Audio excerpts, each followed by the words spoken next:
Kozhikode medical കോളേജിൽ മരുന്നുക്ഷാമം രൂക്ഷമാകുന്നു. മരുന്ന് ലഭിക്കുന്നില്ല എന്നാണ് ഡയാലിസിസ് ചെയ്യുന്ന രോഗികളുടെ പരാതി.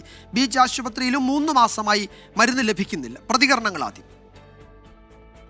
ഒന്ന് ബീച്ചിൽ നിന്നും പിന്നെ മെഡിക്കൽ കോളേജിൽ നിന്നും അടുക്കുന്നത് 2 സ്ഥലത്തും ഇല്ലാത്ത അവസ്ഥയാണ്. മോന് പിന്നെ കിഡ്നി 2ഉം കംപ്ലൈൻ്റ് ആണ്. ഭയങ്കര സാമ്പത്തികമായിട്ട് ഭയങ്കര ബുദ്ധിമുട്ടാണ്. മരുന്ന് ക്ഷാമം തന്നെ.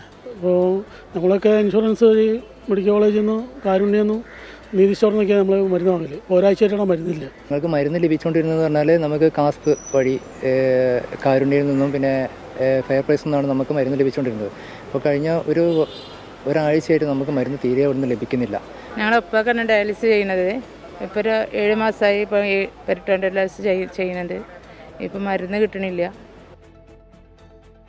അഭിജിത്ത് മുഴക്കുന്ന വിവരങ്ങൾ നൽകും കോഴിക്കോട്ട് നിന്ന്. അഭിജിത്ത്, ഈ വിതരണക്കാർ അവിടെ മരുന്ന് വിതരണം നിർത്തിവെച്ചു, അവർക്ക് കുടിശ്ശികയുണ്ട് എന്ന് നേരത്തെ ഒരു റിപ്പോർട്ട് വന്നിരുന്നു. നമ്മൾ പൊതുജനം കഴുതയല്ല സാർ എന്ന പരിപാടിയിൽ അത് വിശദമായി പരിശോധിച്ചതാണ്. അതിന്റെ ഭാഗമായുള്ള പ്രതിസന്ധിയാണോ ഇപ്പോൾ ബീച്ച് ആശുപത്രിയിലും മെഡിക്കൽ കോളേജിലും ഉണ്ടായത്?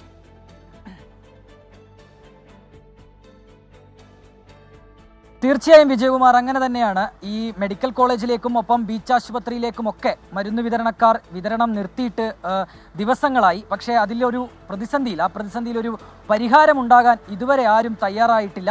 അതിനാൽ തന്നെ ഇത്തരം പ്രശ്നങ്ങൾ ഉയർന്നു വരികയാണ്.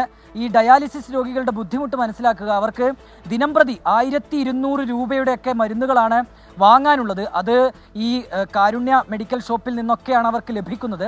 പക്ഷേ അത് പുറത്തുനിന്ന് വാങ്ങുകയാണെങ്കിൽ അവർക്ക് ഉണ്ടാകുന്ന കയ്യിൽ നിന്ന് ചിലവാക്കേണ്ട പണത്തിൻ്റെ തുക അത് ഭീമമാണ്. പലപ്പോഴും വളരെ സാമ്പത്തികമായി പിന്നോക്കം നിൽക്കുന്ന പലർക്കും ഇത്തരത്തിൽ ഈ മരുന്നുകൾ ലഭിക്കാതാവുമ്പോൾ അവർ നേരിടുന്ന ബുദ്ധിമുട്ടാണ് അവർ ഈ നമുക്ക് നൽകിയ പ്രതികരണങ്ങളിലൂടെ ചൂണ്ടിക്കാട്ടുന്നത്. കഴിഞ്ഞ കുറച്ചു മാസങ്ങളായി ബീച്ച് ആശുപത്രിയിൽ അവർക്ക് ഈ ഡയാലിസിസിനുള്ള ഫ്ലൂയിഡ് കിട്ടാനില്ല. ഈ സമാനമായ പ്രശ്നം മെഡിക്കൽ കോളേജിലും ഒരാഴ്ചയോളമായി അവർ നേരിടുകയാണ്.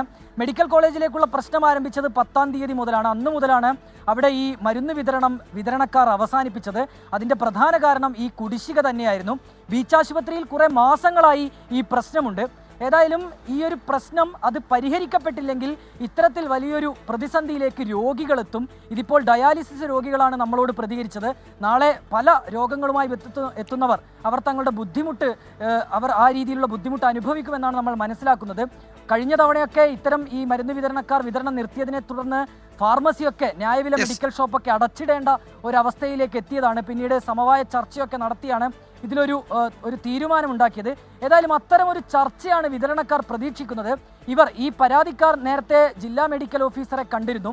അദ്ദേഹം നൽകിയ മറുപടി ഈ ഫണ്ടില്ല, അതിനാലാണ് ഇത്തരത്തിൽ മരുന്ന് വിതരണം നിലച്ചതെന്നും അതാണ് നിങ്ങൾക്ക് മരുന്ന് ലഭിക്കാൻ ഒരു ബുദ്ധിമുട്ട് നേരിടുന്നത് എന്നുള്ളതുമാണ്. അദ്ദേഹം നിസ്സഹായനാണ്, അതാണ് യാഥാർത്ഥ്യം. സർക്കാരിൽ നിന്ന് കോടിക്കണക്കിന് രൂപ ഈ മെഡിക്കൽ കോളേജിനൊക്കെ ലഭിക്കേണ്ടതുണ്ട് വിവിധ ആരോഗ്യ ഇൻഷുറൻസ് പദ്ധതികളുടെ ഭാഗമായി.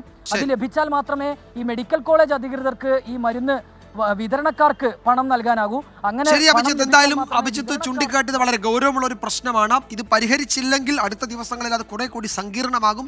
ഇപ്പോൾ ഡയാലിസിസ് രോഗികളാണ് പരാതി ഉന്നയിക്കുന്നത്. മറ്റ് രോഗബാധിതർ കൂടി ഈ മരുന്ന് ലഭിക്കാത്ത സാഹചര്യം അവർക്ക് കൂടി ഉണ്ടാകുമെന്ന ആശങ്ക ഒരു മുന്നറിയിപ്പ് എന്ന നിലയിലാണ് ഇപ്പോൾ അഭിജിത്ത് ചൂണ്ടിക്കാട്ടിയത്. അടിയന്തര ഇടപെടൽ ഈ വിഷയത്തിൽ ആവശ്യമാണ് എന്നത് വ്യക്തവുമാണ്.